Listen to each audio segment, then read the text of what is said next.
Hey everybody, it's Jason Blaha here, and today I want to chat with you guys a little bit about understanding that when it comes to nutrition and nutritional science, the worst offenders, the absolute worst offenders for misinformation are people who promote conspiracy stuff and people who buy into marketing, or what I call bougie fitness or bougie nutrition or healthy TM. And the funny thing is that they oftentimes overlap a lot. So the thing is, people get focused on the wrong things when it comes to fitness and nutrition, and they start worrying about things that do not matter.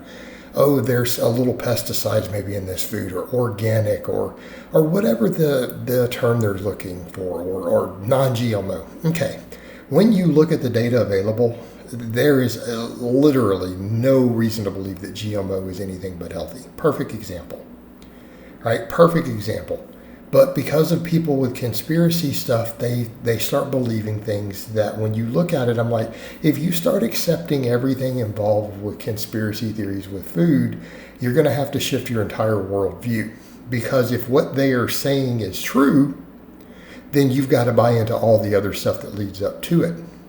And you're going to have to go down a pretty crazy rabbit hole.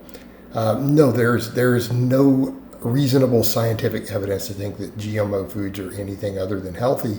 And the other thing to think about is anyone who's promoting this stuff and saying, oh, we need to get rid of all GMO foods.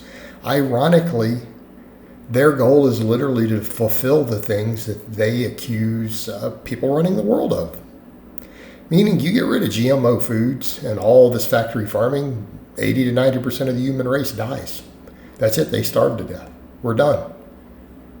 So it's really, there's a bit of irony there when you look at what the people who promote all this stuff say things like that, people who want to run the world, that's what they want. But then you're promoting an idea that would literally cause it. But they don't think that far because they really don't realize and haven't researched agricultural science. They're too busy caught up in their circles to take the time to look at food production and things like that to realize we have to have these things. Furthermore, these are not the causes of the health problems. Everyone's like, people are getting sick. Do you know why people are getting sick and getting cancer and having all these health problems from food and diet related? Because they eat huge amounts of fat, huge amounts of saturated fat. And yes, the data is very clear that saturated fat is worse than even the seed oils and other stuff that they're concerned about. They eat large amounts of refined sugar.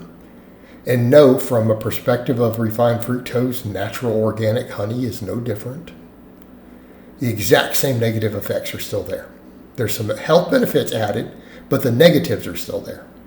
Okay, drinking alcohol.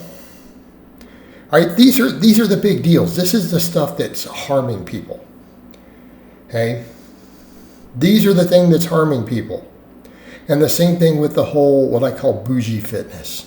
Let's make the idea of eating healthy so prohibitively expensive that the average person can't afford it. We need all these special organic juices and everything's got to be organic and non-GMO, everything. They do this stuff and they're promoting the idea that, if it's more natural, it's better. But that's nonsense. We literally have created better superfoods with higher nutritional content and higher nutritional values through selective breeding, modern science, all these things. Like, we've increased nutritional value. Okay, the fruits and vegetables and grains and things that you can buy at the grocery store now are phenomenal in terms, just the regular poor people food is phenomenal. It's the junk food that's the problem. It's not this stuff, but all these people focus on this. Oh, I'm scared of these specific fruits and vegetables. And it's both groups of these people. While completely ignoring the data showing that this stuff was to help you live a long, healthy life, it will lower all these health problems. But they ignore that, and then half of them go over to really crazy stuff like, let me run this weird, craziest fad diet that has me add a bunch of saturated fat. Has me add a bunch of organic cane sugar. It's still sucrose. You add a bunch of this natural free-range honey. It's still refined fructose. Okay. And ironically, the same people, they're worried about toxins and chemicals and poisons without realizing we've got pretty good data on this. We know what the human body can handle. You are going to be exposed to toxins and poisons every day of your life. Unavoidable. The air you're breathing is toxic. Okay? We live in a polluted environment. Fortunately for us, you can still live to be 100 in those environments. Our body can handle a certain amount of these things. We would not have survived to this point if we couldn't. We're a pretty advanced species. All right. Understanding that this is done, it is looked at. FDA and other people do care about the total contents of these things. They put limits on these things to keep these things minimized. But by that same token, people will then do stuff like drink alcohol in moderation. And I want to be clear, when it comes to something like that, this is overwhelming data. People say, oh, I'm scared of whatever food toxins in this plant, right? It's a fruit or a vegetable. But they'll drink a drink of alcohol once a week. And objectively speaking, setting aside all bias, that one alcoholic drink per week probably has 50 times more toxins and poison and toxicity on your body and on your liver than even if you were to eat extremely large amounts of the things you're worried about in these foods. There is no way for you to eat enough regular broccoli and bananas from the regular GMO non-organic section. You will still get dramatically less toxicity from that than you will from that one beer or glass of wine or shot of whiskey per week. By a large margin. Yet they'll still do that. Then we talk about inflammation and negative effects on the body. People are obese. All right, being fat has a much larger negative effect and inflammatory effect on your entire body, including your organs, than all these things these people are worried about. Yet these same people will walk around at 20% body fat as a man, or higher.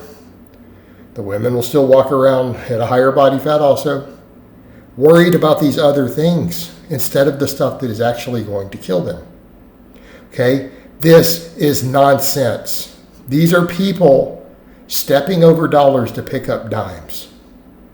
There is literally no reason you can't eat the normal, regular whole foods, the rice and the spinach and the fruit and the vegetables and whatever from the regular parts of the grocery store is the primary staples in your diet, and just quit adding garbage to it.